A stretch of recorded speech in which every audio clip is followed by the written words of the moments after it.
Chitrapuri colony సభ్యులందరికీ నమస్కారం అండి.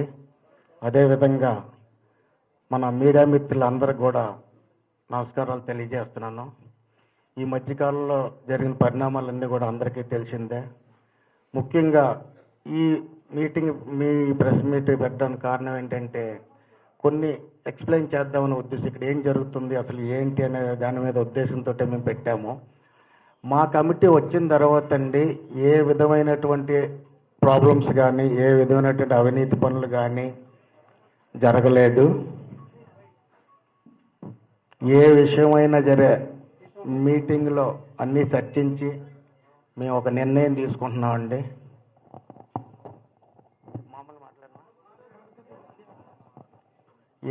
ఏ నిర్ణయాలనే మా మీటింగ్లో అందరం కలిసి నిర్ణయాలు తీసుకున్న తర్వాత అది ముందుకెళ్ళడం జరుగుతుంది. ఈ బాడీ వచ్చిన తర్వాత ఎన్నో ప్రాబ్లమ్స్ను ఫేస్ చేసామండి.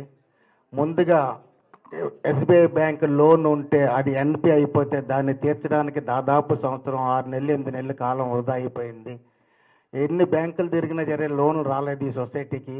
ఎందుకంటే ఎన్పి అయిపోవడం వల్ల ముందుకెళ్ళకపోయాము. ఎన్పి అయిపోతే ఆక్షన్ ఆర్డర్ కూడా వచ్చిందండి ఎస్బీఐ బ్యాంక్ నుంచి. ఎన్ని బ్యాంకులు తిరిగినా మీది ఎన్పి అయిపోయింది కాబట్టి లోన్లు ఇవ్వమని చెప్పడం జరిగింది. చివరగా సదలవాడ శ్రీనివాసరావు గారి దయతో ఆ అప్పు తీర్చడం జరిగిందండి. అదేవిధంగా కార్మికులందరూ కూడా ఇక్కడ ఎంఐజీలో కూడా చాలా ఎక్కువ మంది ఉన్నారు. అది కూడా గతంలో ఫినిష్ చేయలేం కారణంలో మేము వచ్చిన తర్వాత ఏదో కొద్దిగానే నెట్టుకుంటూ వెళ్ళి అన్ని కూడా ఫినిష్ చేయడం జరిగింది. ఇక వీడిఎఫ్ కూడా స్టార్ట్ చేసాము మొన్న. అది కూడా మ్యాక్సిమం ఒక 3 నెలల్లో మొత్తం అంతా క్లియర్ చేస్తున్నామండి. ఇన్ని ఆర్థిక పరిస్థితుల్ని కొద్దిగా ఇబ్బందుల నుంచి బయటపడాలనే ఉద్దేశంతో కొత్త వెంచర్ ఒకటి స్టార్ట్ చేశాము. ఎందుకంటే ఫైనాన్షియల్గా చాలా ఇబ్బంది పడుతుందండి సొసైటీ. ఆ వెంచర్లో ఏదైనా కొద్ది డెవలప్మెంట్ తీసుకొచ్చి ఆ డబ్బులన్నీ కూడా ఉన్న వాటిని కూడా కొన్ని చేసుకొని చేద్దామన్న ఉద్దేశంతో ఆ వెంచర్ స్టార్ట్ చేయడం జరిగింది. ఇలాగ ఎన్నో ఇబ్బందులు పడుతున్న ఈ కమిటీ ముందుకెళ్తుంది తప్ప కానీ ఏ అవినీతి కానీ ఏ తప్పు పనులు కానీ ఏమి కూడా జరగలేదండి. అన్నీ కూడా క్రిస్టల్ క్లియర్గా కూడా మనం సాగుతుంది సార్. అదేవిధంగా మొన్న వచ్చిన దీంట్లో కూడా మాదేమీ లేదండి. మా పాత్రలు కానీ మా విషయాలు కానీ ఏమీ లేవు. కావాలనే కొన్ని ఇబ్బందులు పెడుతున్నారు తప్ప కానీ అది కూడా మా సభ్యులే కొంతమంది ఇబ్బందులు పెడుతున్నారు తప్ప కానీ ఇక్కడ ఏ ప్రాబ్లమ్స్ జరగలేదని చెప్పేసి యాజ్ ఏ జనరల్ సెక్రటరీగా నేను మీ అందరికీ కూడా విన్నవించుకుంటున్నానండి. Thank you. నెక్స్ట్ మా బత్తుల రఘు గారు మాట్లాడతారండి, committee member.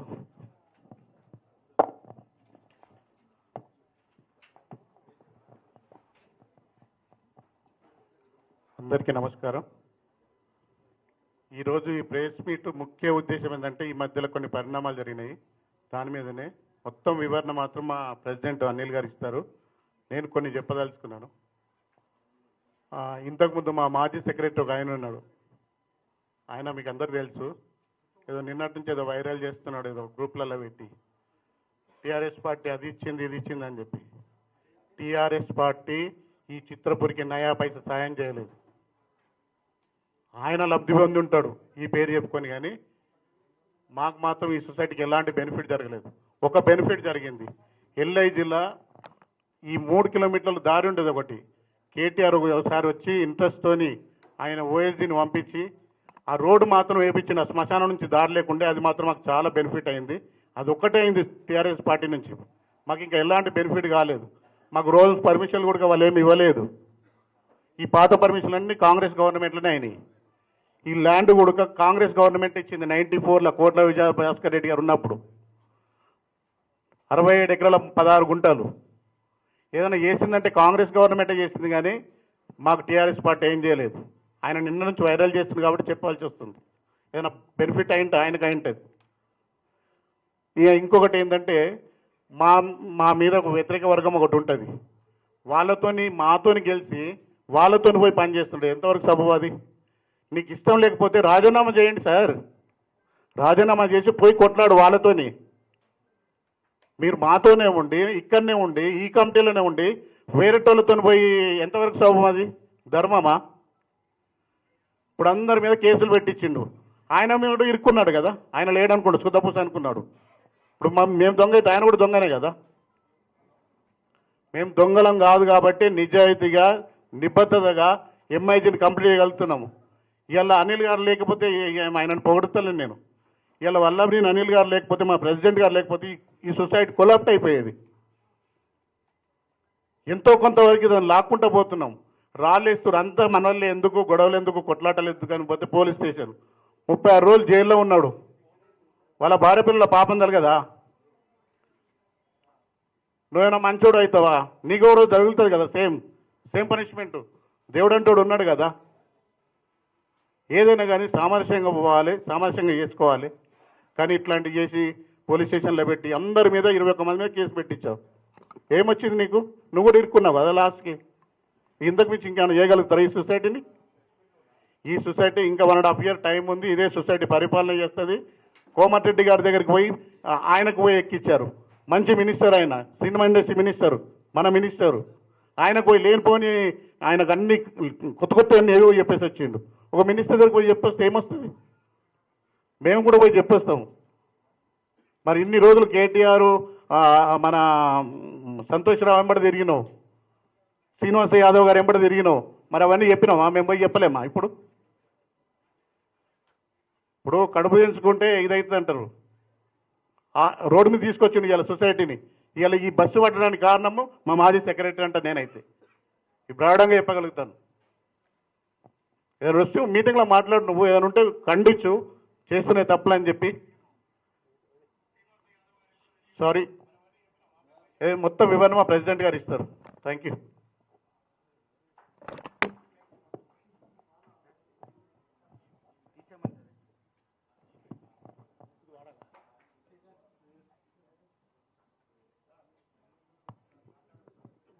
Hello hello hello Venkatanna, Ramakrishna Prasad గారు. సరే, పాత్రికేయులకు, మీడియా మిత్రులకు, వేదిక మీదున్న, వేదిక ముందున్న మా మిత్రులందరికీ నా యొక్క నమస్సుమాలమానలు. నా పేరు అలహరి.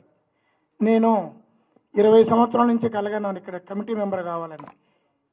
మనం 2020లో కమిటీ మెంబర్ అయిన తర్వాత ఈ టీం ఎంత నిబద్ధతతో పనిచేస్తుందో నేను రోజు చూస్తూనే ఉన్నాను. కానీ కొందరు వ్యక్తులు దుష్ప్రచారంగా ఈ కమిటీని పడగొట్టి వాళ్ళు రావాలని, లేదా వాళ్ళేదో సాధించడానికి కక్ష సాధింపు చర్యగా ఓడిపోయిన వాళ్ళు కొందరు వ్యక్తులు చాలామంది బాగున్నారండి. వాళ్ళ వల్ల ఇక్కడ చాలా చెడ్డ జరుగుతుంది. ఒకటి మాత్రం గుర్తుంచుకోండి, టెంపరీగా వాళ్ళు గెలిచామనుకున్నారు, కానీ నిజం నిర్ధారణమే తెలుస్తుందండి. ఎవరిని ఏమీ దూషించకుండా మేము ఇప్పుడు ఈ ప్రెస్ మీట్ పెట్టడానికి కారణం మీకు వివరణ ఇవ్వడానికి. ఈ కమిటీయే లేకపోతే ఈరోజు 4200 కుటుంబాలు ఇక్కడ ఉండేవి కాదండి. కావాలంటే రేపు జనరల్ బాడీకి మీరందరూ వచ్చి త్వరలో పెట్టే జనరల్ బాడీకి మీ యొక్క సందేహాలన్నీ తీర్చుకోండి. దయచేసి పాత్రికేయులు కానీ, మీడియా మిత్రులు కానీ ఎవరైనా ఏదైనా చెప్పితే దాని వివరణ ఇక్కడ మా సొసైటీకి వచ్చి మమ్మల్ని ఎవరైనా కనుక్కొని నిజ నిర్ధారణగా అది టెలికాస్ట్ చేసినా, పేపర్లు వేసినా మాకు ఇక్కడున్న అందరికీ బాగుంటుందని మనవి చేసుకుంటున్నాను. Thank you. అదే విధంగా అండి, త్వరలో జనరల్ బాడీ మీటింగ్ కండక్ట్ చేద్దాం అనుకుంటున్నాను అండి. ఏ సభ్యులకి ఏ ప్రాబ్లం ఉన్నా సరే ఆ మీటింగ్లోకి వచ్చి వారి ఇబ్బందులు కానీ, వారి పనులు కానీ ఏదన్నా సరే అక్కడే అడిగితే సభ్యుల ముందే కూడా మేము కూడా రెడీగా ఉన్నామండి ఏ క్లారిఫికేషన్ అని సరే ఇవ్వడానికి. సో అతి త్వరలో జనరల్ బాడీ పెట్టి అందరికి కూడా తెలియజేస్తామండి. నెక్స్ట్ మా ప్రెసిడెంట్ గారు మాట్లాడతారు.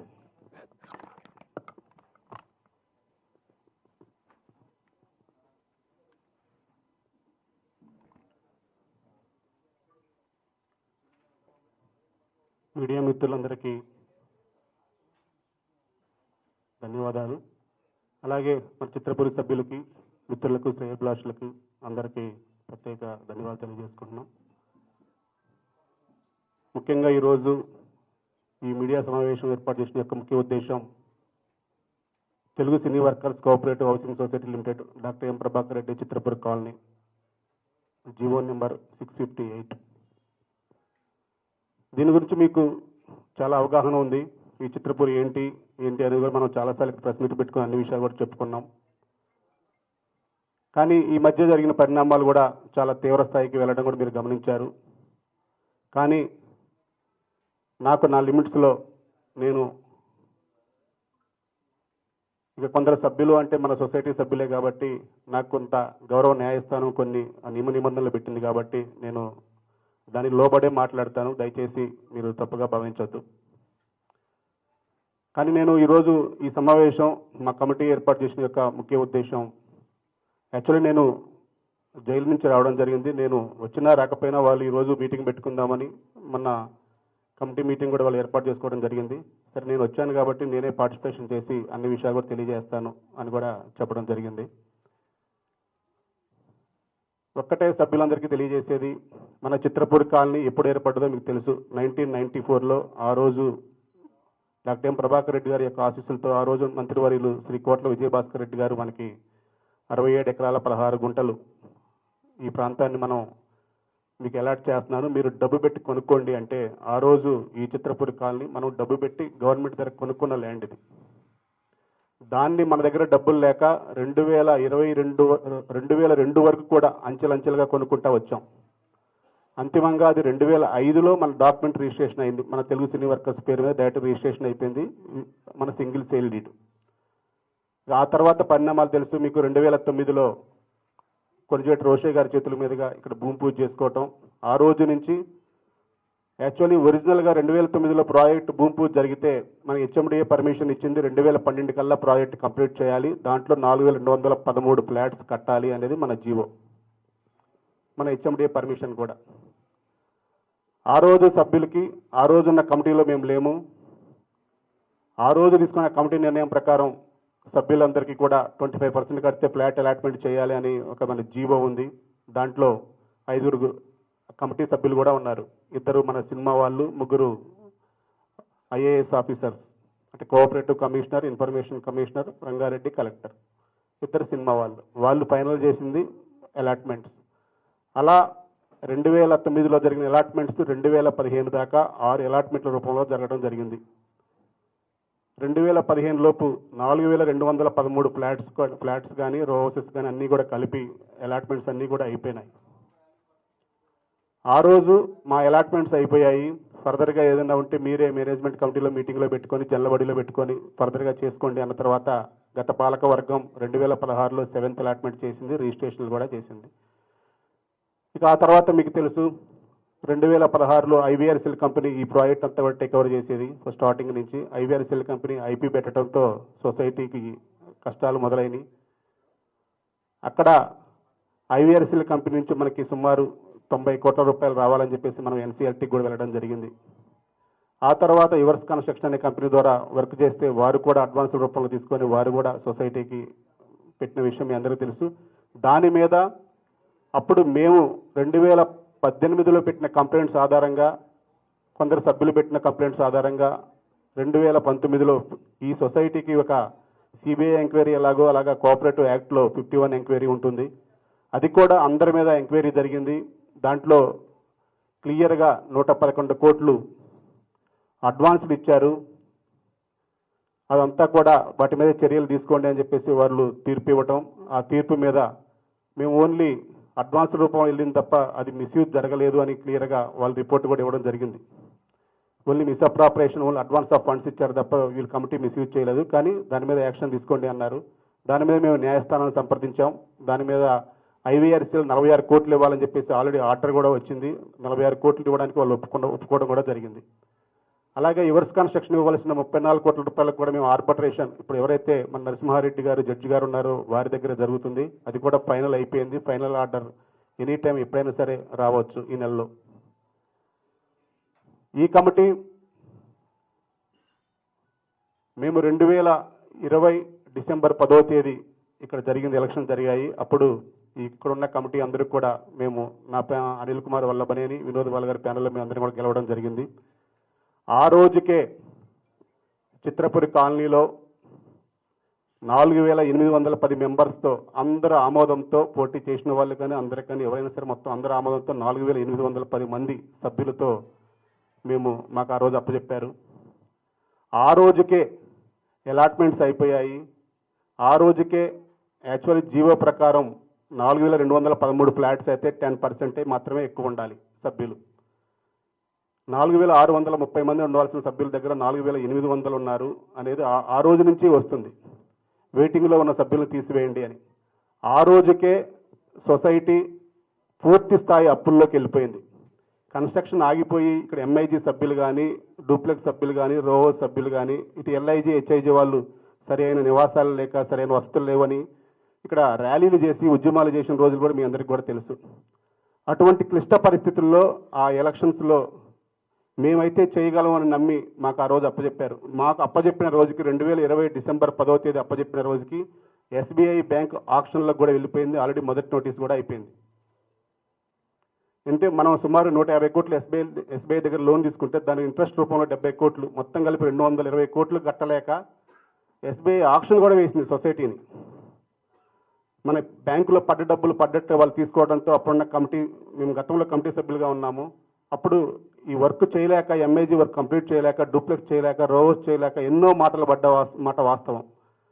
అటువంటి క్లిష్ట పరిస్థితుల్లో కూడా ఈ కమిటీ అయితే చేయగలదు అని మాకు ఆ రోజు బాధ్యత అప్పచెప్పారు. మాకు అప్పచెప్పిన రోజుకే సొసైటీ సుమారు 136 కోట్ల లోటు బడ్జెట్లో అప్పచెప్పారు. మాకు డబ్బుండి ఎవరు అప్పచెప్పలేదండి.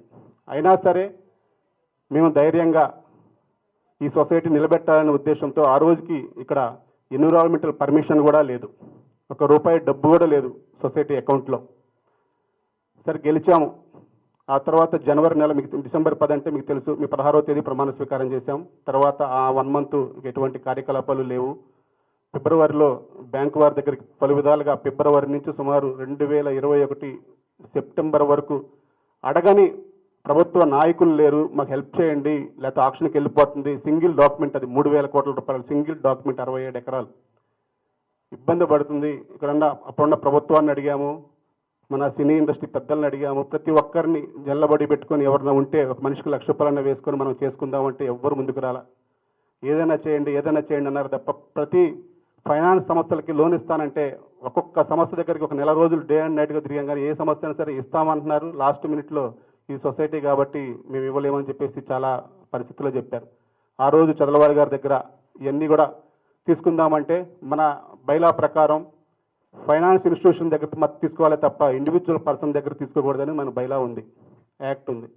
కానీ మనకి ఒకసారి ఎన్పీ అయిన తర్వాత ఏ నేషనల్ ఫైనాన్స్ కానీ ఏ నేషనల్ బ్యాంకులు కానీ లోన్ ఇవ్వవు.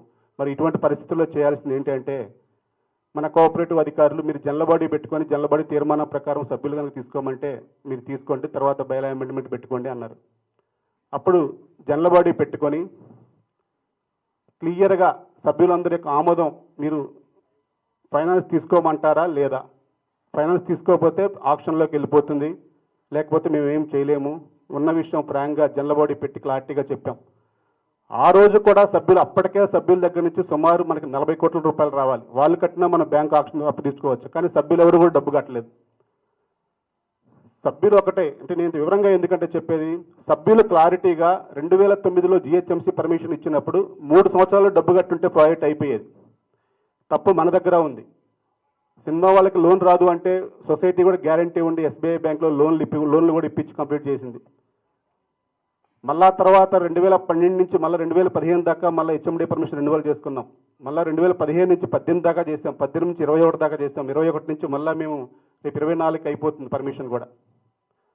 ఇట్లా ఎప్పటికప్పుడు చేసుకుంటా సభ్యులు కట్టలేదనే ఉద్దేశంతో బ్యాంకు ఆక్షన్లోకి వెళ్ళి బ్యాంకు నుంచి కాపాడాం మేము ఈ కమిటీ వచ్చిన తర్వాత.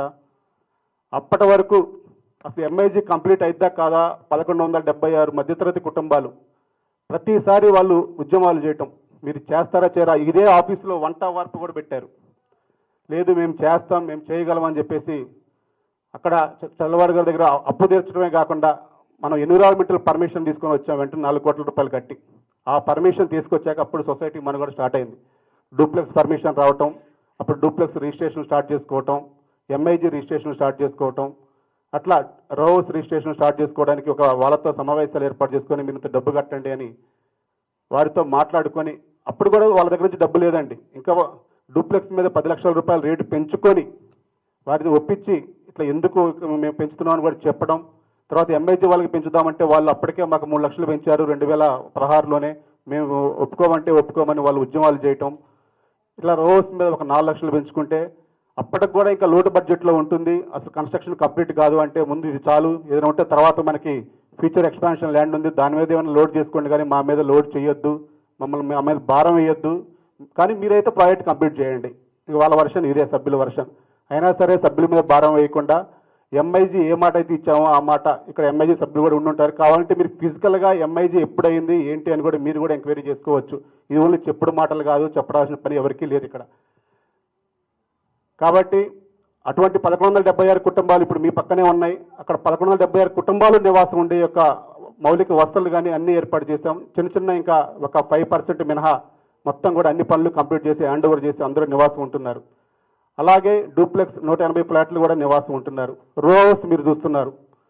రో హౌస్ ఆల్రెడీ 70 మెంబర్స్ నివాసం ఉంటున్నారు. వాళ్ళ కన్స్ట్రక్షన్ వాళ్ళు చేసుకుంటున్నారు.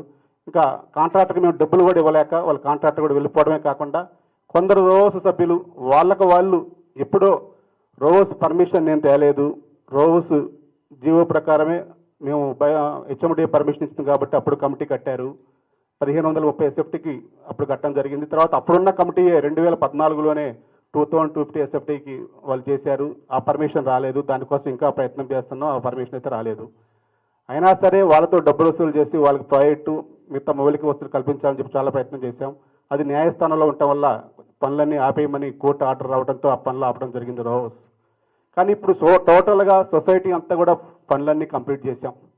ఈరోజు అంతిమంగా సొసైటీ లోటు బడ్జెట్ 170 కోట్ల రూపాయలతో లోటు బడ్జెట్ నడుస్తుంది.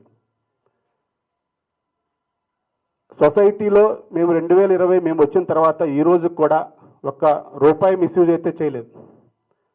మా మీద ఒక అభియోగాలు, మెంబర్స్ కన్నా 10% ఎక్కువ ఉన్నారు, ఇల్లీగల్గా లోన్ తీసుకున్నారు. మీరు చూడండి, ఇవే కేసులు, ఇవన్నీ కూడా మీకు తెలిసినయే. లోన్ తీసుకోకపోతే సొసైటీ పోతుంది, మీరే లోన్ తీసుకురండి అని జల్లబడి తీర్మానం చేస్తే అది దాని ప్రకారమే తేవడం జరిగింది. దాని మీద కొట్లాడతారు. 10% ఎక్కువ ఉన్నారు అంటారు. 10% ఎక్కువ ఎందుకున్నారు అంటే ఆ రోజు ఉన్న వెయిటింగ్లో ఉన్న సభ్యులకు డబ్బులు ఇవ్వటం, వారు డబ్బు కట్టారు కొంత, వారు కట్టిన అమౌంట్ సుమారు 50 కోట్ల రూపాయలు ఉన్నమాట వాస్తవం. అప్పుడు రిఫండ్ ఇవ్వడానికి కూడా డబ్బులు లేవు. ఇప్పుడు మేము డబ్బులుండి రిఫండ్ ఇవ్వలేక కాదు, ఆ డబ్బులు రిఫండ్ ఇవ్వలేక ఆ రోజు కూడా 55 కోట్లు రిఫండ్ ఇవ్వాల్సింది ఉన్న విషయం అందరికీ తెలుసు. ఆ రోజు అన్ని విషయాలు కూడా ఇప్పుడున్న సభ్యులందరికీ కూడా తెలుసు. కానీ టెక్నికల్గా ఇబ్బంది పెట్టాలనే ఉద్దేశంతో సొసైటీ మనుగడ సాగకూడదు ఉద్దేశంతో, అది వ్యక్తిగత స్వార్థమా లేకపోతే వ్యవస్థ మీద స్వార్థమా ఏంటి అనేది కూడా అర్థం కావట్లేదు ఎవరికి.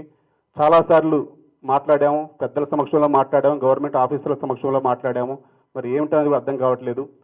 ఫైనల్గా ఈరోజు నేను చెప్పదలుచుకుంది ఒకటే, సొసైటీ, ఎందుకంటే మేము 20 సంవత్సరాల నుంచి సొసైటీలో అనువనువు తెలుసు కాబట్టి ఎలా ముందుకు సాగాలో దానికి అనుగుణంగా సొసైటీని భవిష్యత్తుని ఒక పబ్లిక్కి తెలిసే విధంగా ప్రతి ఒక్క అంశాన్ని కూడా నేను వచ్చిన తర్వాత జనరల్ బాడీలో ఇదిగో ఇది చేశాము, ఇది చేద్దాము, ఇలా చేస్తే ఎలా ఉంటుంది, ఇలా చేయకపోతే ఎలా ఉంటుందని ప్రతి ఒక్క అంశాన్ని కూడా చేసి మీ మీద ఎవరి మీద రేటు పెంచను, కొత్త ప్రాజెక్టు ఇలా స్టార్ట్ చేసుకుంటే ఈ ప్రాజెక్ట్ ఇలా కంప్లీట్ అవుతుందని ఒక ప్లాన్ ఆఫ్ యాక్షన్తో మేము సుమారు ఒక 100 కోట్ల రూపాయలు వాళ్ళ మీద, సుమారు 150 కోట్లు లోటు బడ్జెట్ ఉంటే ఒక 100 కోట్లు కొత్త ట్విన్ టవర్స్ మీద లోడ్ చేసి దాన్ని సేల్ చేసి మీ నెంబర్లకి అలాట్మెంట్లు చేసి తర్వాత మిగతా 50 కోట్ల రూపాయలని ఇట్లా కమర్షియల్ కాంప్లెక్స్లు కానీ ఇంకేమన్నా మన మౌలిక వస్తువులు ఏర్పాటు చేసుకొని దాని విధంగా సమకూర్చుకుందాం అనుకొని మేము ఒక లాస్ట్ జనరల్ బాడీలో తీర్మానాలు కూడా చేసుకోవడం జరిగింది.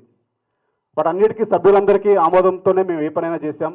కానీ కొందరు సభ్యులు ఇక్కడ మీకు బాగా తెలుసు, సొసైటీ అంటే అంతిమంగా ఎవరిన్ని ఇండివిజువల్గా ఒకరొకరు పడకపోవచ్చు, నా మీద మీకు, మీ మీద నాకు వ్యక్తిగతంగా ఉండొచ్చే తప్ప వ్యవస్థలో 4000 ఇప్పుడైతే మొత్తం మాకు వచ్చిన రోజు 4810 మంది సభ్యులు ఉంటే ఈ రోజు ఉన్న సభ్యులు మాత్రం 4600 మంది అనండి.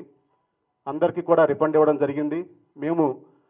మాకు ఈ మధ్యకాలంలో వచ్చిన డబ్బులను బట్టి ఈ యొక్క 10% యొక్క ఇబ్బంది కూడా ఉండకూడదనే ఉద్దేశంతో ముందుగా ఒక 50,000 రూపాయల లోపు వాళ్ళని, 1,00,000 రూపాయల లోపు వాళ్ళని, 2 లక్షల లోపు వాళ్ళని, అట్లా మా దగ్గర ఉన్న బడ్జెట్ను బట్టి, అలాగే కన్స్ట్రక్షన్ కూడా ఆగకుండా ఉండాలని చెప్పేసి కొంచెం కన్స్ట్రక్షన్గా వాడటం, మిగతాది ఇట్లా రిఫండ్ ఇవ్వటం, మళ్ళీ చంద్రబాబు గారి దగ్గర తెచ్చిన అప్పు తీర్చడానికి వారికి ఇన్స్టాల్మెంట్లు కట్టడం, వడ్డీలు కట్టడం, ఇవన్నీ ఒక బ్యాలెన్స్ చేసుకుంటా వస్తూ ఉన్నాం.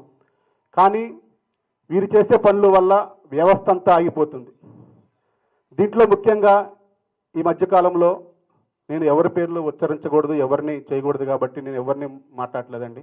నేను అంతిమంగా చెప్పేది ఒకటే, ఇక్కడ సభ్యులు ఫ్లాట్స్ అలాట్మెంట్ కాని వాళ్ళు, అలాట్మెంట్ అయ్యి తొలగించబడ్డ వాళ్ళు, వారు ఈ మధ్యకాలంలో బాగా మా మీద కంప్లైంట్స్ పెట్టడం విపరీతంగా, వారి వల్ల సొసైటీ మనుగడ ఆగిపోవటం ఇవన్నీ కూడా జరుగుతూ ఉన్నాయి. వారికి ఒకటే నేను చెప్పేది, అంతిమంగా సొసైటీలో ఏ ఒక్క అంశాన్నైనా సరే రెండు భాగాలుగా మేము పరిగణలో తీసుకుంటామండి. ఒకటి, సొసైటీలో సభ్యత్వం తీసేయాలంటే రెండు ఉంటాయి. ఇక్కడ వారు ఫ్లాట్ క్యాన్సిల్ చేయాలన్నా సరే ఏంటంటే దానికి కారణాలు ఉంటాయి. ఒకటి, క్లియర్గా చిత్రపూర్లో సభ్యుడు జాయిన్ అయిన రోజు సభ్యుడే డైరెక్ట్గా డిక్లరేషన్ ఇస్తాడండి మాకు. మేము ఏ ఒక్క అంశాన్ని కూడా మేము ఇంతవరకు కూడా ఎప్పుడు కూడా బయట పెట్టుకోలేదు. ఎందుకంటే క్లియర్గా డిక్లరేషన్ పత్రం ఇస్తాడు, దాంట్లో క్లియర్గా రాస్తాడు ఫ్లాట్ అలాట్మెంట్ అయిన తర్వాత 25% కడతాము, మిగతా ఇన్స్టాల్మెంట్లు సొసైటీ చెప్పిన విధంగా కట్టకపోతే నా సభ్యత్వం తీసేసే అధికారం కానీ నా ఫ్లాట్ క్యాన్సిల్ చేసి వేరే వాళ్ళకి ఇచ్చే అధికారం కానీ పూర్తిగా మీకు ఉంది అని క్లియర్గా సంతకం పెట్టిస్తాడు మాకు. మేము ఇప్పుడు కూడా ఆ పరపతి ఎప్పుడు ఉపయోగించలేదండి మేము. ఎందుకంటే క్లియర్గా ఇక్కడ ఉంటుంది 25% కట్టిన తర్వాత ఎలా స్లాబ్ వైజ్ కట్టాలి ఎలా అని ఒక 6 భాగాలుగా విభజించడం జరిగింది. అలా కట్టకపోతే నా ఫ్లాట్ తీసేయండి అని చెప్పేసి వారికి ఇచ్చిన ప్రతి అలాట్మెంట్ లెటర్లో కూడా ఉంటుందండి. ఎప్పటికప్పుడు, ఎందుకంటే మేము కూడా మన సభ్యులే అని చెప్పేసి మేము కూడా ఎప్పటికప్పుడు ఎగ్జామ్షన్ చేసుకుంటా వెళ్తే ఈరోజు సొసైటీ మనుగడికి ఆటంకం కలిగే విధంగా వారు కూడా సృష్టించడం అది చాలా బాధాకరంగా ఉంది. అసలు సొసైటీ ఎందుకు ఏంటి కమిటీగా ఎందుకు పనిచేయాలనే యొక్క ఆ నిరాసత్వంలోకి కమిటీ సభ్యులు కూడా రావడం జరుగుతుంది. మేము చేసిన తప్పేంటి అనేది ఎవరికి అర్థం కాలేదు. ఎవరైనా నిజంగా సొసైటీలో ఉన్న అమౌంట్స్ మిస్యూజ్ చేసి సొసైటీలో ఫండ్స్ కనుక తింటే దాన్ని తప్పుగా భావించవచ్చు. ఇక్కడ అనర్హతగా ఉన్న ఫ్లాట్స్ వాళ్ళు కట్టమన్న డబ్బు సరైన సమయంలో కట్టలేక సొసైటీ మనుగడ ఇబ్బంది పడుతుంటే వాళ్ళని తీసివేయడానికి కూడా మేము డైరెక్ట్గా తీసేయకూడదు, వాళ్ళకి నోటీసులు రాస్తాం. క్లియర్గా కట్టండి, కట్టకపోతే వాళ్ళ చట్ట ప్రకారం తీసివేయబడును అని క్లియర్గా మేము ప్రతి ఒక్క లెటర్లతో కూడా క్లియర్గా వాళ్ళకి రాసి మేము తీసివేయడం జరిగింది. అటువంటి వాళ్ళని డైరెక్ట్గా ఒక ఫోన్లు చేసి మరి మీరు కేసులు వేయండి, మీరు రండి, మేము మాట్లాడటం జరిగింది మీ అందరికీ అని వారిని ప్రోత్సహించడం జరుగుతూ ఉంది. అది కరెక్ట్ కాదు. అలాగే కొందరు తర్వాత మాకు మీ అందరికీ కూడా తెలుసు, ఈ సొసైటీలో 19 నుంచి 2021 వరకు 51 ఎంక్వైరీ జరగటం, 51 ఎంక్వైరీ రిపోర్టు ప్రకారం క్లియర్గా అప్పుడు మీకు బాగా తెలుసు చాలామంది కొన్ని సంస్థలు పెట్టుకొని పోరాటాలు చేసి అసెంబ్లీ ముట్టళ్ళు చేసి ఇక్కడ సినిమా కాని వాళ్ళు ఉన్నారు వాళ్ళందరినీ తీసేయండి అని చెప్పేసి ఉద్యమాలు చేస్తే 51 ఎంక్వైరీ పడ్డది. గత ప్రభుత్వం మాకు 51 ఎంక్వైరీ వేయడం జరిగింది. ఆ ఎంక్వైరీలో ఎవరు సినిమా వాళ్ళు కాదో గుర్తించండి, వారిని తీసివేయండి అని చెప్పి క్లారిటీగా క్లియర్గా ఇవ్వడం జరిగింది. మేము వచ్చిన తర్వాత అది కూడా వారికి మరొక అవకాశం ఇస్తూ మీరు పలానా కార్డు ద్వారా పలానా లెటర్ ద్వారా మీరు ఈ సొసైటీలో సభ్యత్వం పొంది ఉన్నారు, మీ మీద అభియోగాలు వస్తున్నాయి, ఈ కార్డు మీరు నిర్ధారణ చేసుకోండి అని చెప్పేసి వారి దగ్గర నుంచి మేము సమాధానం కూడా కోరడం జరిగింది. అలాగే వారు ఏదైతే మాకు సభ్యత్వం ద్వారా మా దగ్గర యూనియన్ సభ్యత్వం ద్వారా సొసైటీలో జాయిన్ అయ్యారో వారి సభ్యత్వాలను అన్ని యూనియన్లకు పంపించి వారి యొక్క డేటా కూడా తెప్పించుకొని వారి సభ్యులా కాదని గుర్తించిన తర్వాత వారికి నోటీసులు కూడా రాయడం జరిగింది. దాంట్లో స్పందించిన వారు సభ్యులుగా ఉన్నారు, ఫ్లాట్స్ అలాట్మెంట్ జరిగింది, వాళ్ళకి రిజిస్ట్రేషన్ జరిగింది, వాళ్ళు హ్యాపీగా ఇళ్లలో ఉంటున్నారు. ఇప్పుడు ఇక ఈ రేట్లు పెరిగి ఇవన్నీ కూడా మీకు తెలుసు ఎంతెంత భారీగా రేట్లు పెరిగాయి, ఇక్కడ ఎంతెంత అమ్ముతున్నారు అని.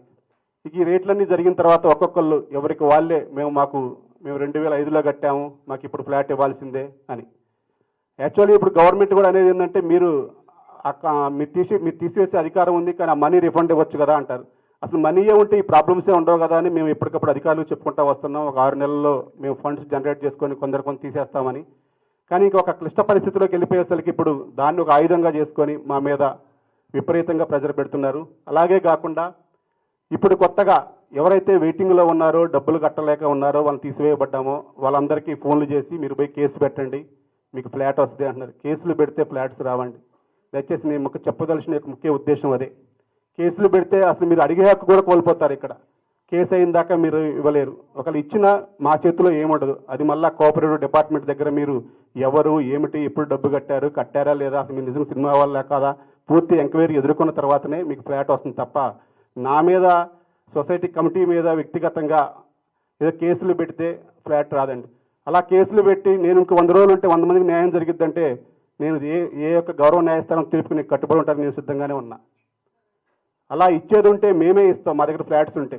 అటువంటి ఫ్లాట్స్ లేకనే ఈ సొసైటీ ఏ రోజుకి ఆ రోజు శాలరీ ఇచ్చే స్టేజ్లో కూడా లేక వర్క్ చేసే స్టేజ్లో కూడా ఈరోజు చాలా క్లిష్ట పరిస్థితిలో ఉంది. అటువంటి పరిస్థితిని కూడా బయటికి తెలియనీయకుండా ఎప్పటికక్కడ పని ఆగకుండా ఎప్పుడు పని జరుగుతుంది కొంచెం బడ్జెట్ పెట్టుకుంటా వాళ్ళకి సమావేశాలు ఏర్పాటు చేసుకొని వాళ్ళకి అన్ని విషయాలు తెలుసు కాబట్టి ఎంఐజీ కానీ రోవర్స్ కానీ డూప్లెక్స్ వాళ్ళకి వాళ్ళు పూర్తి సహకారం అందిస్తూ ఉన్నారు. ఎందుకంటే వారి మీద భారం వేయకుండా పని కంప్లీట్ చేయాలి. ఎక్కడా కూడా మౌలిక వస్తువులకు ఇబ్బంది కలగకూడదు. వాటర్ కానీ, పవర్ కానీ, డ్రైనేజ్ కానీ ఇటువంటి వ్యవస్థలకు ఎక్కడ ఇబ్బంది కలగకూడదు. కానీ మళ్ళీ ఒక సొసైటీ ఇంత పెద్ద 67 ఎకరాలు ఒక ఆర్ట్ ఆఫ్ ఉన్న ల్యాండ్ని ఒక అందంగా తీర్చిదిద్దుకోవడానికి ఒక క్లబ్ హౌస్లు కానీ ఇవన్నీ ఎట్లా కావాలి అనే ఒక అన్ని రకాల ఆలోచనలతో మేము ప్లాన్ చేసుకుని వెళ్తూ ఉంటే ఈ అడ్డంకులన్నీ సృష్టిస్తున్నారు. ఈ మధ్యకాలంలో నీకు తెలుసు, నేను చాలా ఇబ్బంది పడ్డాను. నా ఇబ్బందిని కూడా నేను ఎవరికి కూడా చెప్పుకోలేదు. చాలామంది నాకు ములాఖత్తు కూడా రావడం జరిగింది, కానీ నేను ఎవరితో కూడా ఎవరు రావద్దని చెప్పాను. మేము మీడియాలో మాట్లాడుతాం, అక్కడ మాట్లాడుతాం అంటే ఎవరు మాట్లాడొద్దు, ఏదున్నా సరే అంతిమ విషయంగా నేనైతే అన్ని విషయాలు తెలియజేయాలి. అసలు ఎందుకు ఏంటి ఒక్కొక్కరు అయితే క్లియర్గా 100 కోట్లు జరిగింది, 1000 కోట్లు జరిగింది చాలా అని నా మీద మాట్లాడటం జరిగింది. మేమైతే ఈ సొసైటీలో ₹1 అవినీతి కూడా చేయలేదు. అలాగే నాకు గౌరవ న్యాయస్థానం ఏ తీర్పు అయితే ఇచ్చిందో నేను దాన్ని పూర్తిగా కట్టుబడి ఉంటాను. గౌరవ పోలీసు వారి అందరికీ కూడా నేను 100% సహకరిస్తాను. మా కమిటీ మొత్తం కూడా సహకరిస్తాము. నిన్న నేను ఈరోజు ప్రెస్ మీట్ అని చెప్పేసి మా కమిటీ పెడితే అనిల్కి ఇచ్చిన డబ్బులు ఇచ్చిన వాళ్ళకి భయపడి వాళ్ళు అడుగుతారని చెప్పేసి ఏదో గొప్పగా చెప్పుకోవాలని చెప్పేసి ప్రెస్ మీట్ పెడుతున్నాడు అని ఏదో ఇష్టం వచ్చినట్టుగా డైలాగులు పెట్టారు. నాకు ఇప్పుడు కూడా సభాముఖంగా అడుగుతున్నా, ఒక్క పైసా నా సొంతంగా సొసైటీలో డబ్బు కట్టకుండా నాకు పైసా ఇచ్చామని ఎవరు చెప్పినా సరే దాన్ని పూర్తి బాధ్యత నేను వహిస్తాను. మేము ఇచ్చిన సభ్యత్వం, కొత్త సభ్యత్వాలు ఇచ్చింది 20 సభ్యత్వాలు మాత్రమే. అది కూడా జనలబడిలో పెట్టి ఇక్కడ మనుగడ ఇబ్బంది అవుతుంది, ఒక 20 సభ్యత్వాలు ఇస్తాము అని క్లారిటీగా చెప్పుకొని మరి 20 సభ్యత్వాలు తీసుకొని ఆ రోజు ఉన్న పర్మిషన్ల కోసం కానీ ఆ నిమిత్తం కోసం కానీ స్పాట్లో తీసుకోవడం జరిగింది. అంత మించి తప్ప నాకు అధికారం ఉంది కదా అని చెప్పేసి ఒక 200 మంది సభ్యత్వాలు నేను ఇవ్వాల. కానీ 300 మందికి అక్రమంగా ఫ్లాట్లు రిజిస్ట్రేషన్ చేశారని చెప్పేసి చాలా నేను చూశాను. మేము ఎక్కడా కూడా అక్రమంగా రిజిస్ట్రేషన్ చేయలేదండి. ఎప్పుడైతే 2015లో అలాట్మెంట్ కమిటీ మీరు చేసుకోండి, ఏమైనా చేంజెస్ కానీ ఏదున్నా సరే మీరే చేసుకోండి అన్న తర్వాత 2016లో అప్పుడున్న కమిటీ 7th అలాట్మెంట్ చేసింది.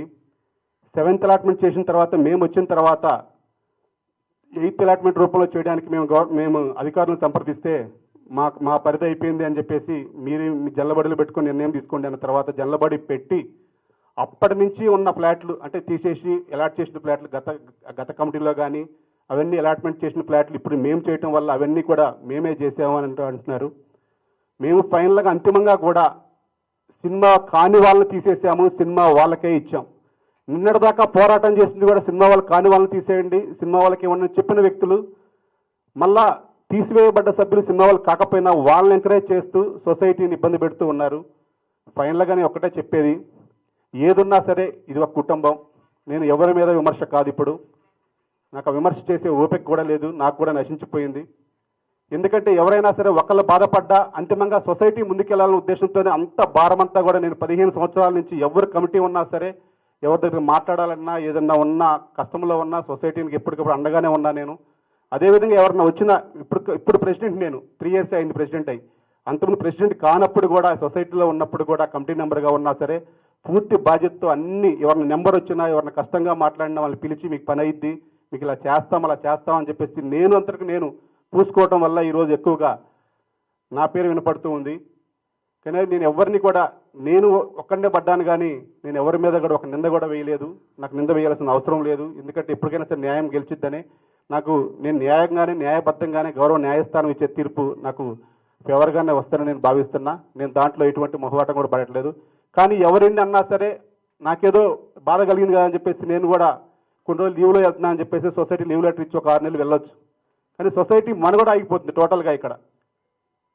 అందుకే ఎవరినన్నా ఎవరిని నిందలేసినా ఎవరేం చేసినా సరే నా ఫ్యామిలీ కూడా అసలు ఎందుకు నువ్వు సొసైటీకి అంత అవసరం ఏముంది, ఇంత నిందలు పడాల్సిన అవసరం ఉందన్నా కానీ నేను ఇప్పుడు కూడా ఒకటే మాట చెప్పాను, సొసైటీ ఇప్పుడు చాలా క్లిష్ట పరిస్థితి. ఈ క్లిష్ట పరిస్థితిలో నేను ఒకటే ఈరోజు మీ ద్వారా తెలియజేయాల్సింది ఏంటంటే, ఇందాక మా సెక్రటరీ గారు చెప్పినట్టు త్వరలో, ఎందుకంటే ఇప్పుడు బోనాలు ఉన్నాయి కాబట్టి మన దగ్గర ఎప్పుడు బోనాలు వస్తే తెలియదు కాబట్టి మేము అఫీషియల్గా 15 days తర్వాత నోటీస్ ఇవ్వాలి, 15 days ముందు నోటీస్ ఇవ్వాలి కాబట్టి అఫీషియల్గా 15 days నోటీస్ ఇచ్చి మేము జల్లబడి పెడతాము. మన కుటుంబ విషయాలు ఏదన్నా సరే బయట ఎంత రోతగా మాట్లాడుకున్నారంటే ఎక్కడ ఏ వ్యవస్థ దగ్గర పోయినా సొసైటీలో చాలా 100 కోట్లు 1000 కోట్లు, అసలు సొసైటీ ప్రాజెక్టు వాల్యూ 750 కోట్లు. అంతిమంగా ఫైనల్గా 750 కోట్లు, పెరిగితే 10 కోట్లు అటు ఇటుగా ఉంటుంది.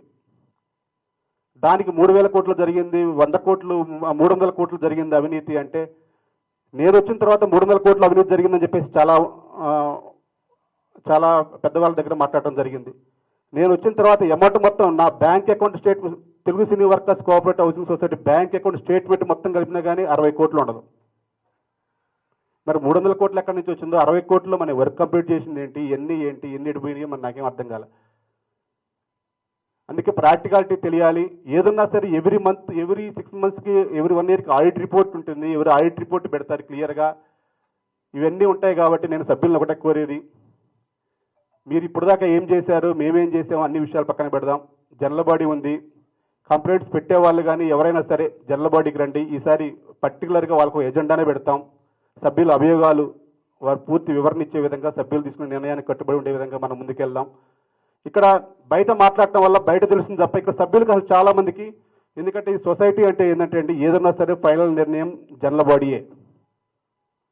మనం బయట ఎన్ని మాట్లాడుకున్నా, ఎన్ని చేసినా, ఏ వ్యవస్థ మనం తప్పబెట్టినా, ఇంకోటి పెట్టినా అంతిమ నిర్ణయం జనరల్ బాడీకే ఉంటుంది. అందుకే ఏ సభ్యులకి ఏ అన్యాయం జరిగిందో ఆ ఒక్క సభ్యులు ఈ కమిటీ ఇట్లా తప్పు చేసింది, ఈ తప్పు వల్ల మేము ఖండిస్తున్నాము అంటే మీ 10 మంది కాదు, వచ్చే 4000 మంది కూడా మమ్మల్ని తప్పుపడతారు. అప్పుడు నిజంగా మేము తప్పు చేసామని భావించి మేము కరెక్ట్ కాదేమో అని చెప్పేసి ఒక నిర్ణయం తీసుకోవడానికి ఒక ఆస్కారం ఉంటుంది. ఎందుకంటే ఒక వ్యవస్థలో ఒక 10 మంది 20 మంది ఎక్కడైనా మనకు ఉంటారు, వ్యతిరేకంగా పనిచేస్తారు, ఒక 10% వ్యతిరేకంగా కూడా పనిచేస్తారు. కానీ అంతిమంగా దానివల్ల 4200 కుటుంబాలకు అన్యాయం జరుగుతుంది. ఇక్కడ ఈ చుట్టుపక్కల మీరు చూడండి, ఎక్కడ పెట్టినా ఎంత బిల్డింగ్లు కడుతున్నారు. ఇక్కడ మనం అదే ఒక ఫ్లాట్కి 2 లక్షలు 3 లక్షలు వేసుకుంటే అంతకన్నా మంచి మౌలిక వస్తువులు ఉండే యొక్క మన ల్యాండ్, మన సొసైటీ. కానీ ఏ స్టెప్తో ముందుకెళ్దామన్నా ఎవరికి ఇక్కడ సహకరించినట్టుగా లేదు. ఏదున్నా సొసైటీ వాళ్ళే చూస్తారు, వాళ్ళే కడతారు. ఎవరు కడతారు, ఎవరింటి దగ్గర నుంచి తెచ్చి కడతారు, ఎవరు కట్టరు. సొసైటీ అంటే ఒకటే, కష్టం వచ్చినా నష్టం వచ్చినా 4000 మంది 4200 మంది సభ్యులు భారం వేసుకోవాలి తప్ప బయట నుంచి ఎవరు ఇవ్వరు. అయినా సరే అటువంటి భారం వేయకుండా కొత్తగా మన దాంట్లోనే ఒక ప్లేస్ ఉంది కాబట్టి ఒక ట్విన్ టవర్స్ రూపంలో కట్టుకొని అక్కడ భారం వేసుకొని సొసైటీని ముందుకు తీసుకెళ్దామని మేము చాలా ప్లాన్లు చేసుకోవటం, ప్లాన్లు చేయటం, అందరికి సభ్యులకు వివరించడం, అన్నీ కూడా వాళ్ళ ఆమోదం తెలపడం, దాని ప్రకారంగా మేము ముందుకెళ్తున్నాం. కానీ ఇప్పుడు చాలా పూర్తిగా క్లిష్ట పరిస్థితులకు వెళ్ళిపోయింది. కానీ నేను అంతిమంగా సభ్యుల్ని కోరేది ఒకటే, మా తప్పుంటే అక్కడ చెప్పండి. జనరల్ బాడీలో సభ్యులు తీసుకునే నిర్ణయానికి మేము కట్టుబడి ఉంటాం. అక్కడ సభ్యులు మీ పరిపాలన, మీరు అందరినీ కూడా మీరు మేనేజ్ చేయలేరు, మీరు సొసైటీ ముందుకు తీసుకెళ్ళలేరు అంటే కనుక అక్కడ సభ్యుల తీర్పుకి మేము పూర్తిగా కట్టుబడి ఉంటామని చెప్పేసి మీ సభాముఖంగా తెలియజేస్తున్నా. ఎందుకంటే మీకు మీడియా మిత్రులకి అందరూ తెలుసు, ఇక్కడ చాలా క్రైమ్ బ్యూరోస్ ఉంటారు, అందరూ ఉంటారు.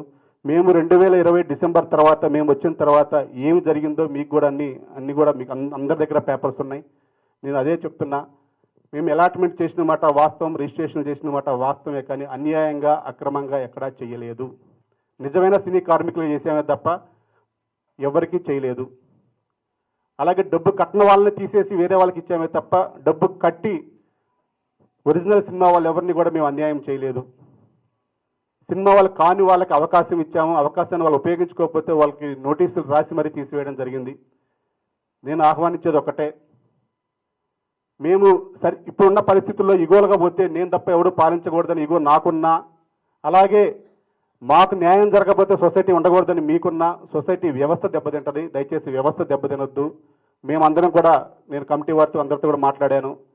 నా వల్ల కాక ఇది వ్యక్తిగతంగా వెళ్తున్నట్టు తప్ప వ్యవస్థ కోసం మీదుగా కాదు కాబట్టి నా మీద ఏదో వ్యక్తిగతంగా నేను ఉంటే ఈ సొసైటీ నాకు మంచి పేరు వస్తుందని చేస్తున్నారో లేకపోతే నేనైతే చేయగలను చేస్తాను నాకు కూడా అర్థం కావట్లేదు.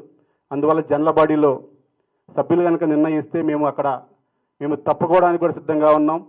సొసైటీ మంచి చేస్తానని కనుక వారు పూర్తిగా వివరిస్తే, అందువల్ల మేము సభ్యులందరినీ ఆహ్వానించేది ఒకటే, ఏదున్నా సరే కేసులు పెట్టుకోవటం, ఇంకోటి వెళ్ళటం వల్ల మనకు న్యాయం జరగదు, సొసైటీ ఇబ్బంది పడుతుంది.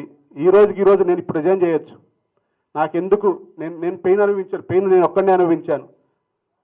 నేను అయినా సరే నేను ఇప్పుడు కూడా చెప్తున్నా, ఆ బాధ ఉన్నా సరే సొసైటీ ముందుకు పోవాలంటే అందరి దగ్గర ఒక సమిష్టి నిర్ణయం ఉంటే దాన్ని నేను స్వాగతిస్తాను.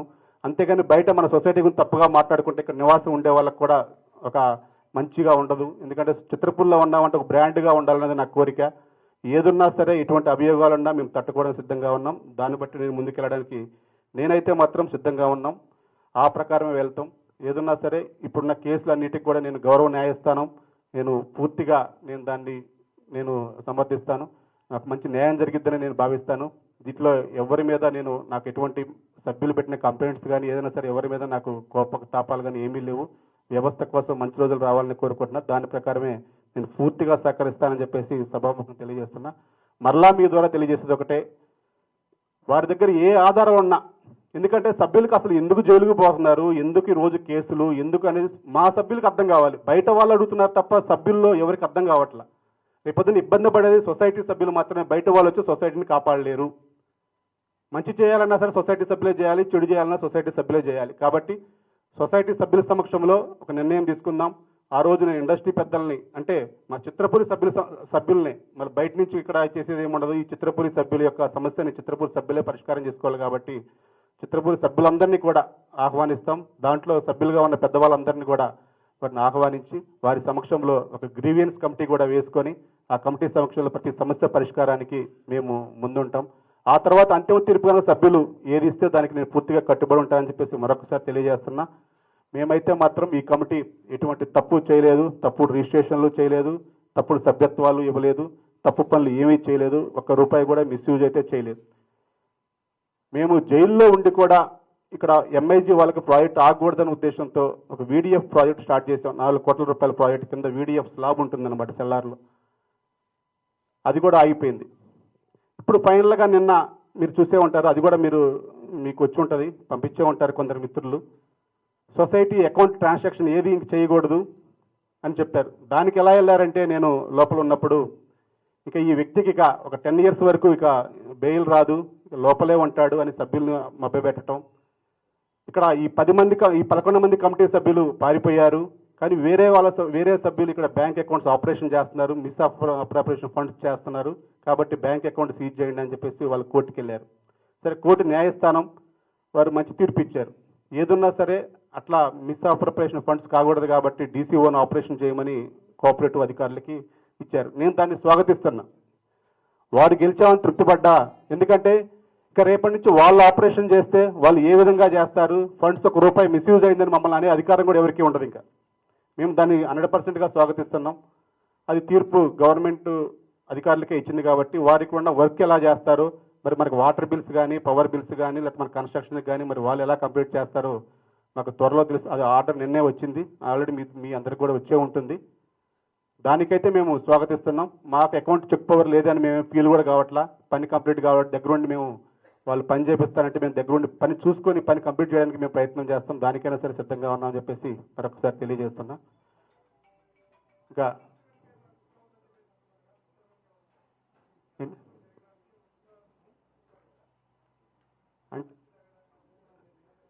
నాకు కుట్రలు కుతంత్రాలు అవన్నీ మనకేం వద్దండి ఇంకా. ఎందుకంటే ఎవరేదున్నా అంతిమంగా బాధపడ్డది నేను చెప్పాల్సింది ఇక్కడ కంప్లీట్ చేయాల్సింది నేను.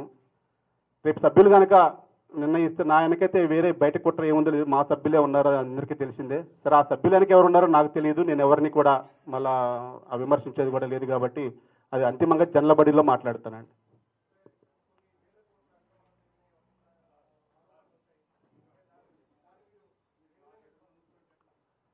సార్, ఒక్కటే ఇందాక కూడా చెప్పాను, మన సొసైటీ ల్యాండ్ 67 ఎకరాల 16 గుంటలు.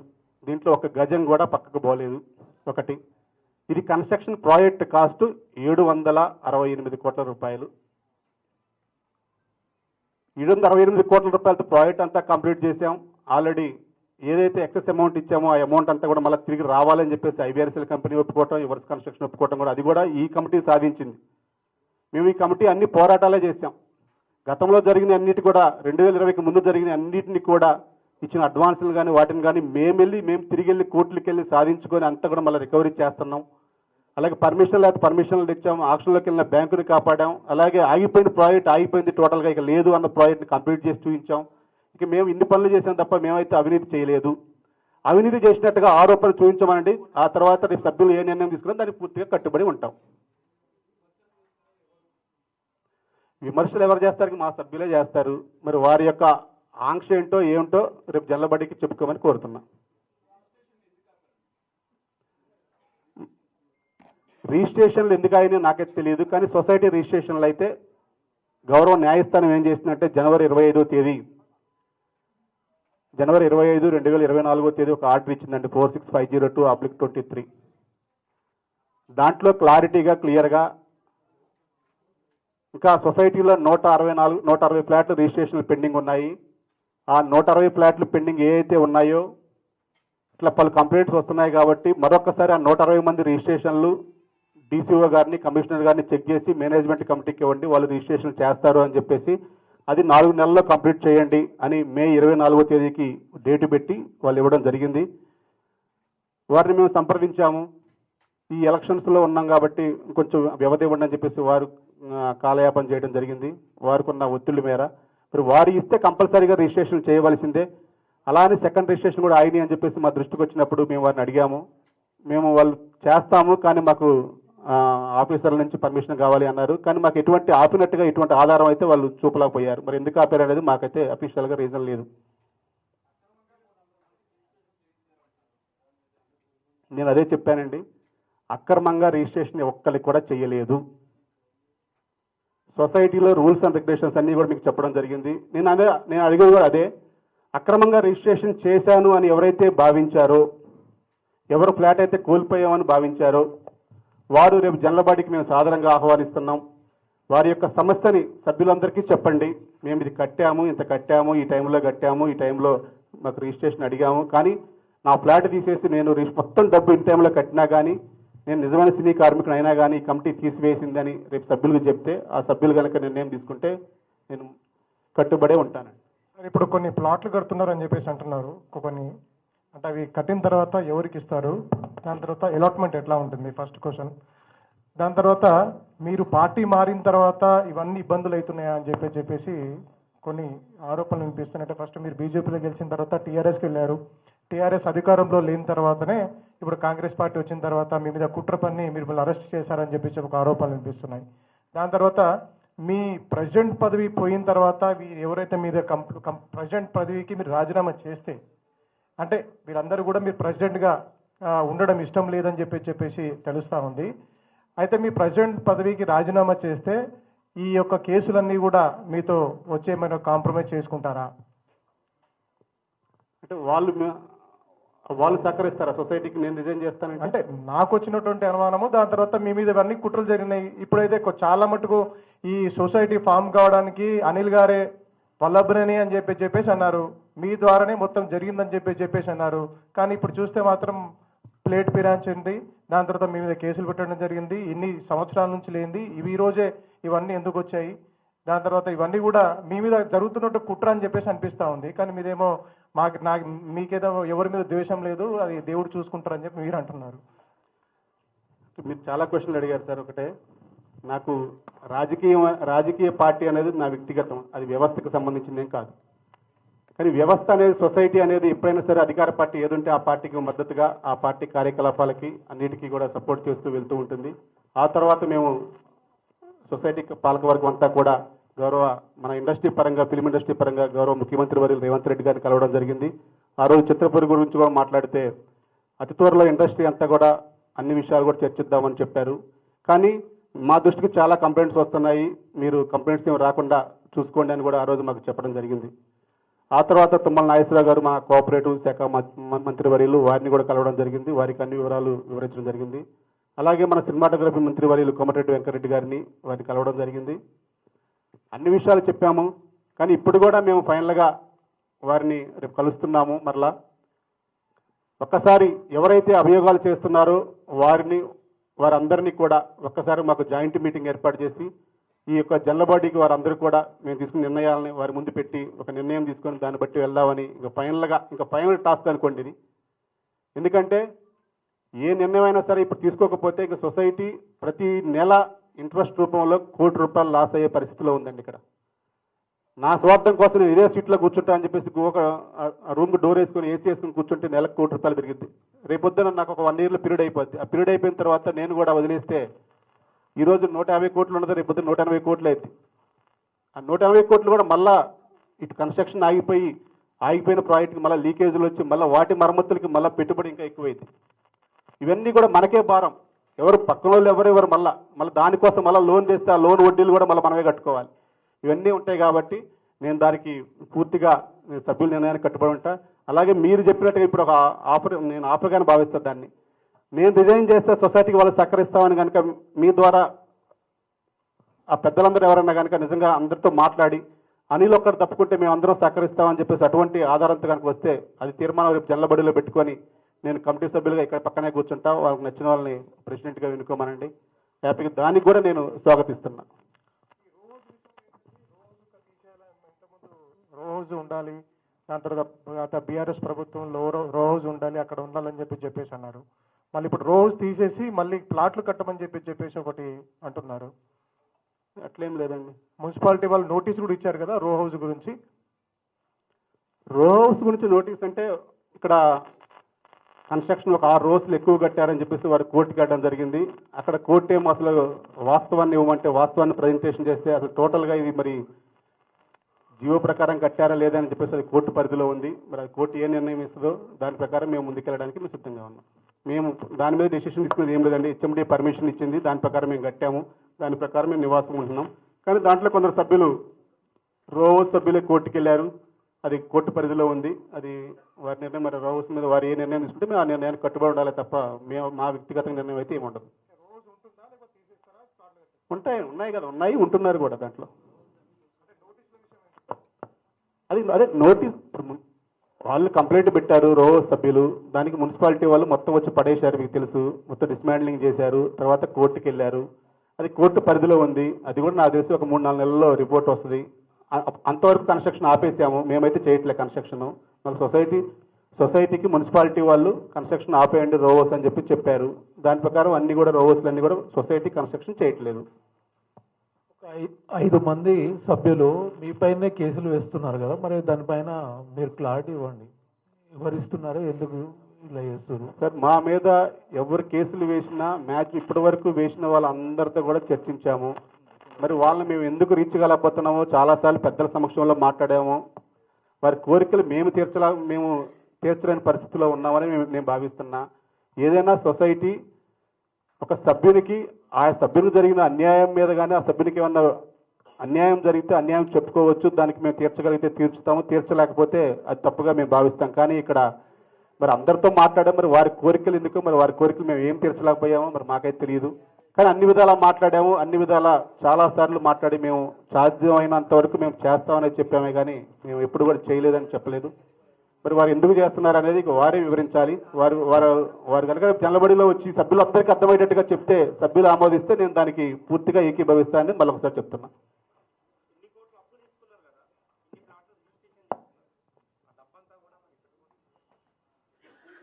అర్థం కాలేదు సార్, ఒకసారి ప్లీజ్.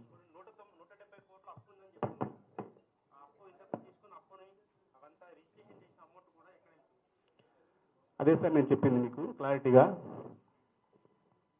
సొసైటీలో ఏంటంటే 2009లో ప్రాజెక్టు స్టార్ట్ అయినప్పుడు ఒక కాస్ట్ నిర్ణయించుకోవడం జరిగింది. ఆ కాస్ట్ నిర్ణయించుకుంది ఒక 3 సంవత్సరాలలో 36 మంత్స్లో ప్రాజెక్ట్ కంప్లీట్ కావడానికి మాత్రమే.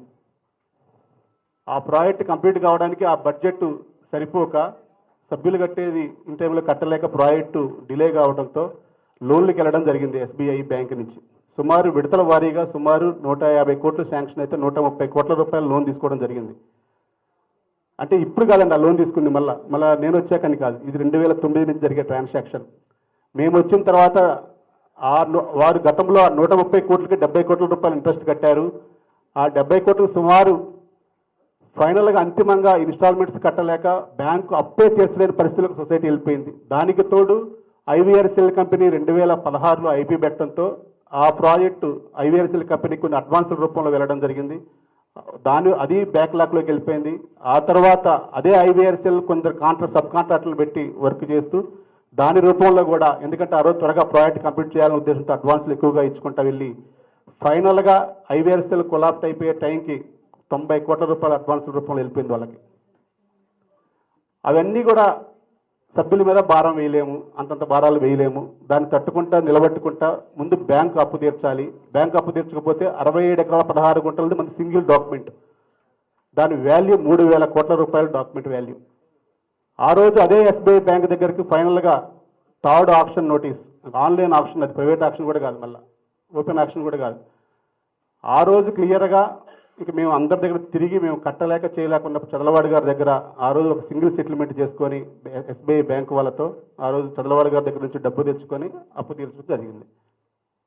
ఆ తర్వాత మేము సభ్యుల దగ్గర నుంచి డబ్బు పెంచుకొని ముందు వర్క్ కంప్లీట్ చేసుకుందాం ఉద్దేశంతో, వర్క్ ఆగకుండా ఉండాలనే ఉద్దేశంతో ముందు వర్క్ కంప్లీట్ చేయడానికే ఫోకస్ చేస్తూ వెళ్తున్నామే తప్ప ఈ యొక్క భారాన్ని ప్రాజెక్టు, ఎందుకంటే ట్విన్ టవర్స్ ప్రాజెక్టు 6 సంవత్సరాల నుంచి దాన్ని స్టార్ట్ చేస్తున్నామండి.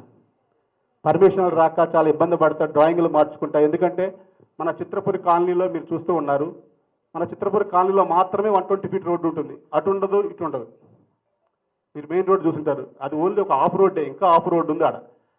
కానీ మన చిత్రపురి కాలనీలో 120 ఫీట్ రోడ్డు ఎందుకు, దాన్ని 100 ఫీట్ల రోడ్ చేస్తే బాగుంటుంది. ఆ 20 ఫీట్లు కలవటం వల్ల సుమారు మనకు 1 ఎకర్ కలిసిద్ది కిందకి మీదకి, ఆ కమాన్ నుంచి ఈ కమాన్ దాకా. దానికోసం గతంలో ఒక 2 సంవత్సరాలు పైరువే చేశాం.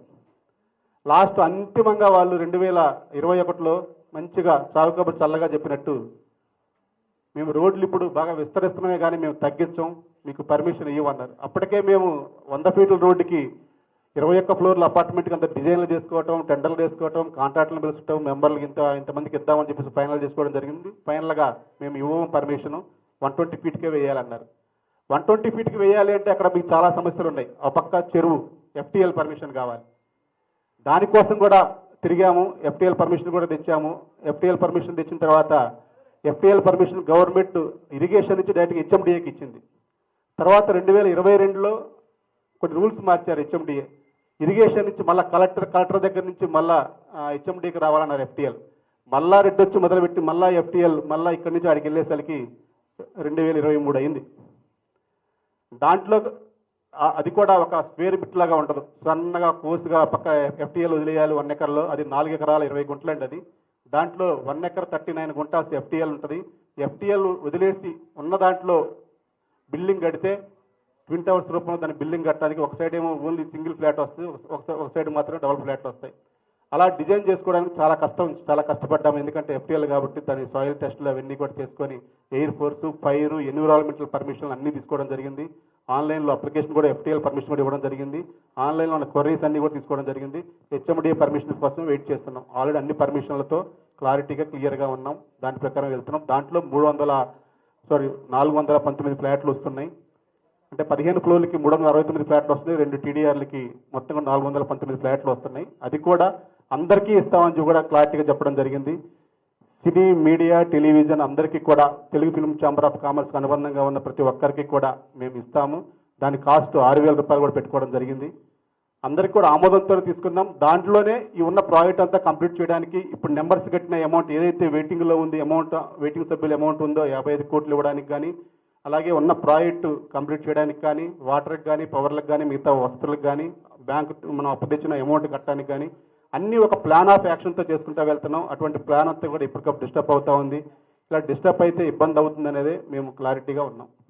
అలా జరగకూడదనే ఉద్దేశంతోనే మేము ముందుకు వెళ్తున్నాం. ఇప్పుడు సినీ మీడియా అని చెప్పేసి అంటున్నారు. సినీ మీడియా, దాని తర్వాత ఫిలిం ఛాంబర్కి సంబంధించినట్టు వాళ్ళకే మీరు సభ్యత్వం ఇస్తామని చెప్పేసి అంటారు. అది కూడా ఆమోదం తెలిపి, కానీ మీరు కొన్ని ముడుపులు తీసుకొని కొంతమందికి సభ్యత్వం ఇచ్చారని చెప్పేసి కొన్ని ఆరోపణలు ఉన్నాయి. దాని మీద మీరు క్లారిటీ ఇవ్వండి.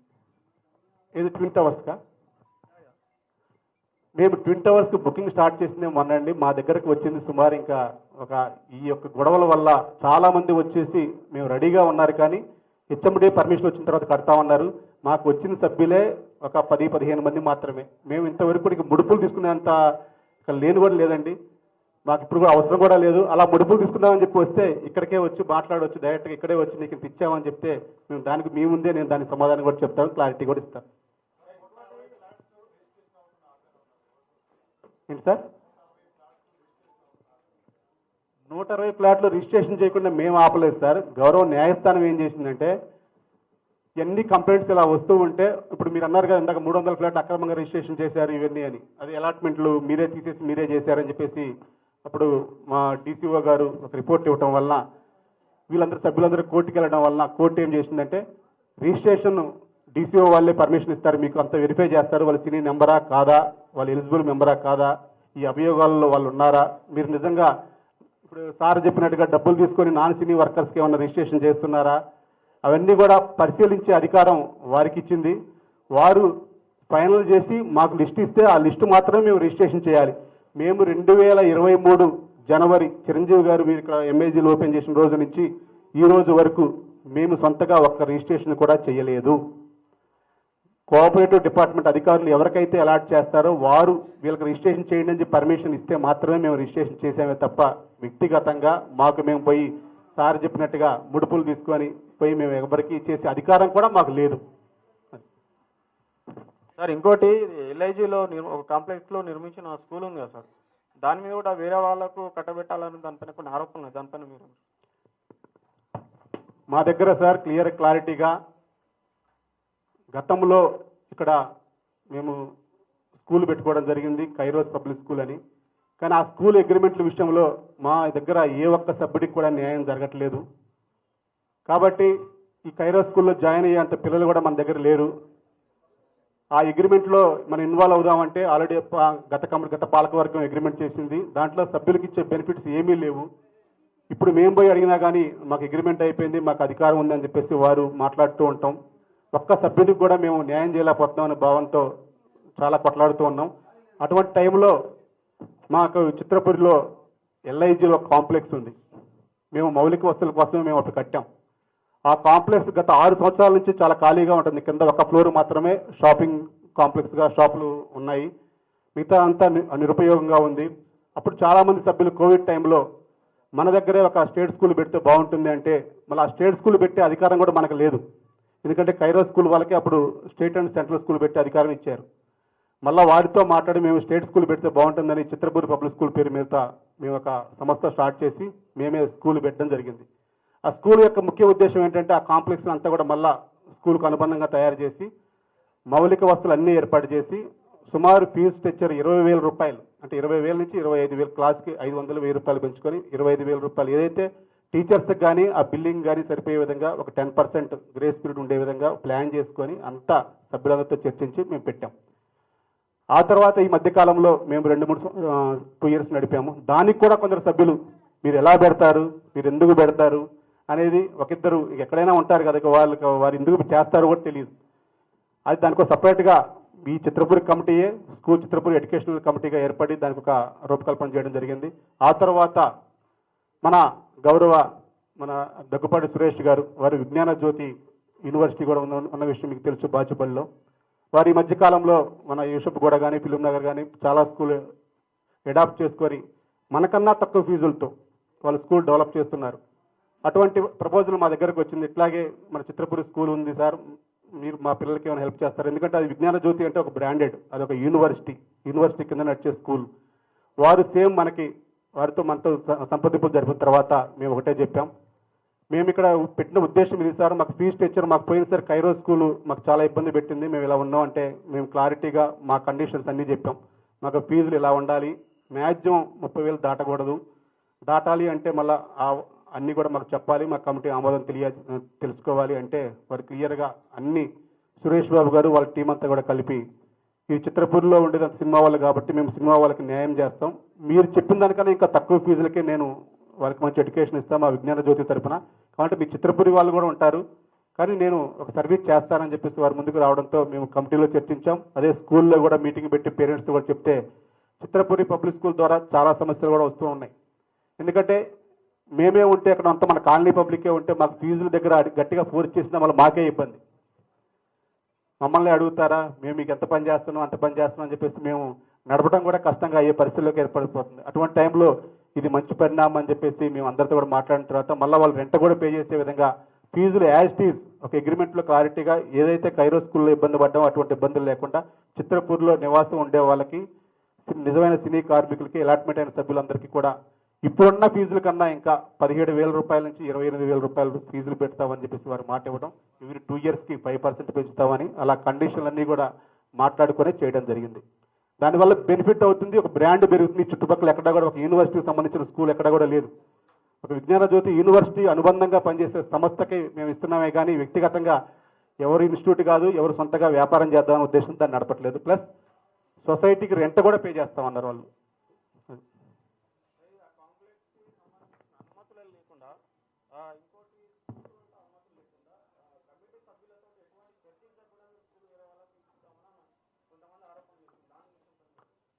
సార్ ఇక్కడ ఇండివిజువల్గా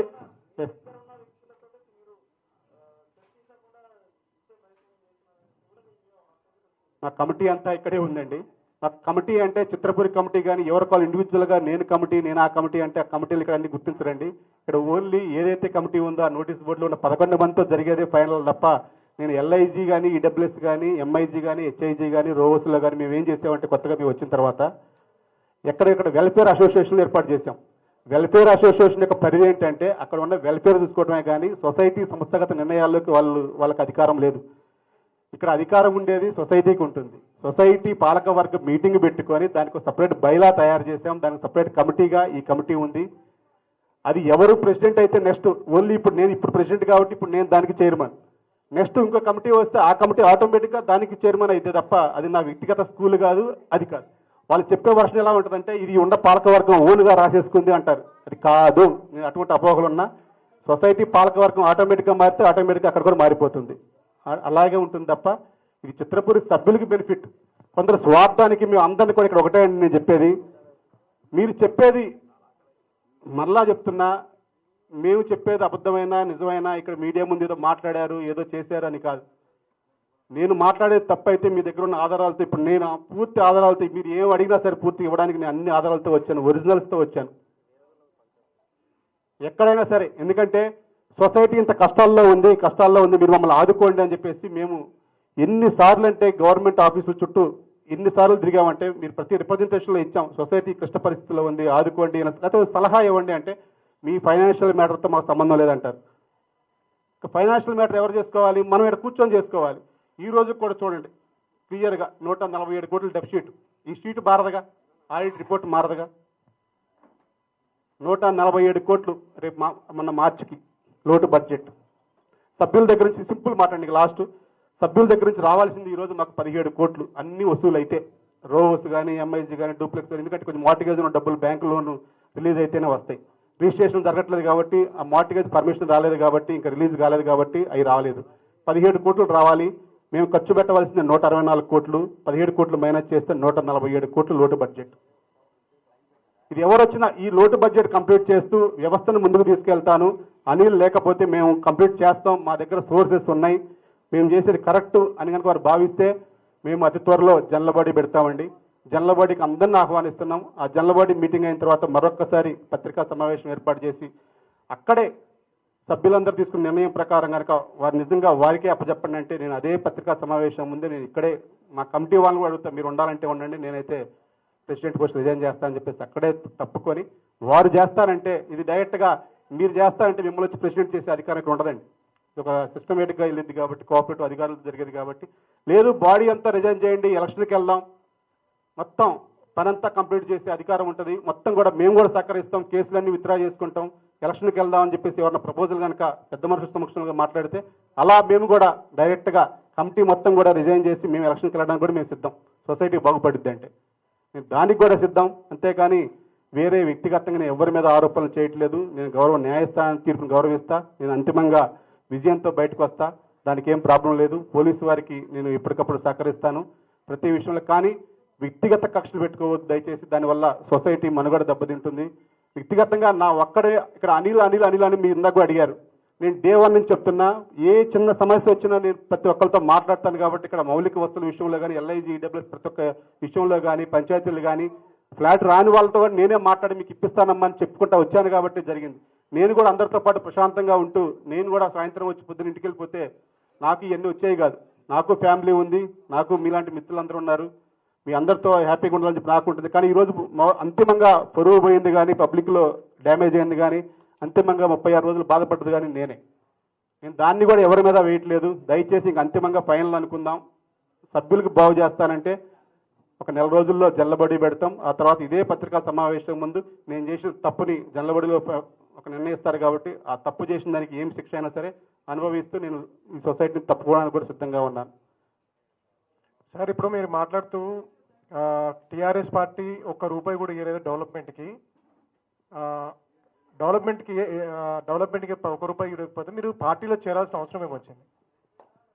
నేను పార్టీ అనేది నాకు అలా అనుకుంటే గౌరవ ముఖ్యమంత్రి రేవంత్ రెడ్డి గారితో మేము పనిచేసాము. నాకు ప్రకాష్ గౌడ్ గారి అభిమానం కాబట్టి ఆయన యొక్క ఆహ్వానం మేరకు ఆయనకు సపోర్ట్ చేసాము తప్ప పార్టీలతో మేము కాదు. ఆ రోజు వారు వచ్చి ఆహ్వానించారు కాబట్టి వెళ్ళాం.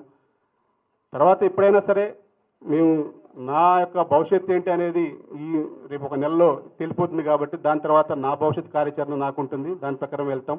నేను అన్నది గత ప్రభుత్వం సపోర్ట్ చేయలేదు అంటే ఫైనాన్షియల్గా స్ట్రగుల్లో ఉన్నప్పుడు ఏ ప్రభుత్వం అయినా సరే మీరు చూసుకోండి అన్నారా తప్ప ప్రభుత్వం ఎక్కడి నుంచి ఇస్తుంది? మీ సొసైటీలో జరిగే మీరు చేసిన అప్పులకి ప్రభుత్వానికి మీద భారం వేయటం కూడా మనం కూడా కాదు కాబట్టి అయినా సరే ఒక పెద్ద మనుషులుగా ఏమన్నా చేస్తారేమో, పంచాయతీ చేస్తారని చెప్పి మీరు సంప్రదించాం కానీ ఎవరు కూడా హెల్ప్ చేయలేదు అంటుంది తప్ప వారి మీద విమర్శ కాదు. ఓకేనా? ఇంకేమైనా ఉన్నాయా? Okay, thank you. మా ఆహ్వానాన్ని మన్నించి వచ్చినందుకు మీ అందరికీ కూడా మరొకసారి మీడియా మిత్రులకి, పాత్రికేయ మిత్రులందరికీ కూడా మరొకసారి ధన్యవాదాలు తెలియజేసుకుంటున్నాం.